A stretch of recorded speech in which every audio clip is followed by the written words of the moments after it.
Okay, as you know, every bodybuilder needs his energy to train and train hard. We diet for about 12 weeks, and a few of the foods that we are going to be discussing are laid out here in front of me at one of my favorite restaurants, the Sizzler.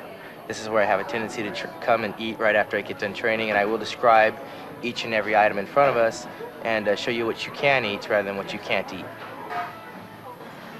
All right, this first item here is hibachi chicken, dry. We have 2 chicken breasts with a little taste of lemon to flavor and season.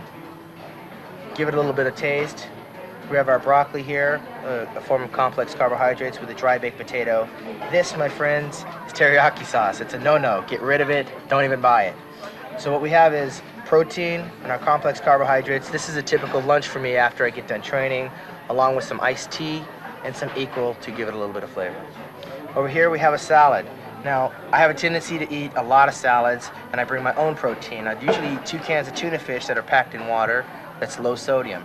I just put the tuna fish on top of it. I have my dark greens, have some onions, some eggs, so I take out the yolks, and I mix my tuna fish all up in there, and I usually drink about 2 or 3 sizes of water, about this size, to wash it all down.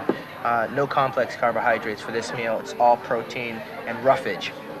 Over here, we move over into my next meal, and this is a New York steak with broccoli, no complex carbohydrates. I'm getting a lot of my energy from the fat that's in the steak, and generally speaking, I eat 2 of these. 2 steaks with a larger portion of this broccoli, complex carbohydrates, and I kind of stay away from the starchy carbohydrates at this stage on my 3rd meal of the day. Over here, we move into fish. I usually will eat my fish totally dry. This is trout, grilled. Sprinkle a little bit of lemon wedge on it just to give it a little bit of flavor. It's got plenty of protein, and I'll eat a baked potato dry, and I usually will go to the gym and train for my 2nd time after that. And I generally have about 2 glasses of water this size or an iced tea.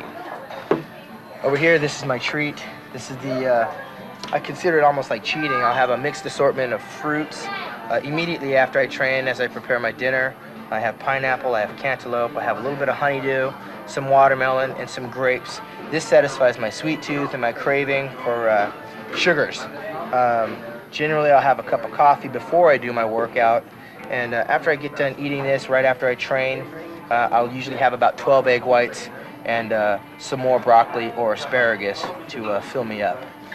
My last meal usually takes place about 10 o'clock at night, and that last meal doesn't have complex carbohydrates.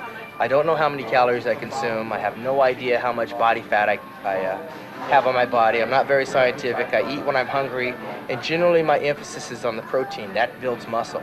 Usually I'll eat my complex carbohydrates just after or just before I train. I usually use the mirror as my guide. When I want to lose more body fat, I increase my cardio and cut back my complex carbohydrates. When I want to fill out a little bit more, I'll add an additional meal by waking up at maybe 5 o'clock in the morning and going to bed a little bit later, maybe 11 o'clock. That way I can add 1 or 2 more meals, get a few more calories in me. But when you're on a diet, you're gradually going to get a little bit weaker. And in a sense of getting weaker, that's not something I concern myself with. That's why I look in the mirror. As long as I'm getting more cut, when I'm getting harder, my diet is taking place and my cardio is taking place, that's when I start to pay attention to the condition of my body, and I pose and I flex and I squeeze. 12 weeks, and I'll see you in New York.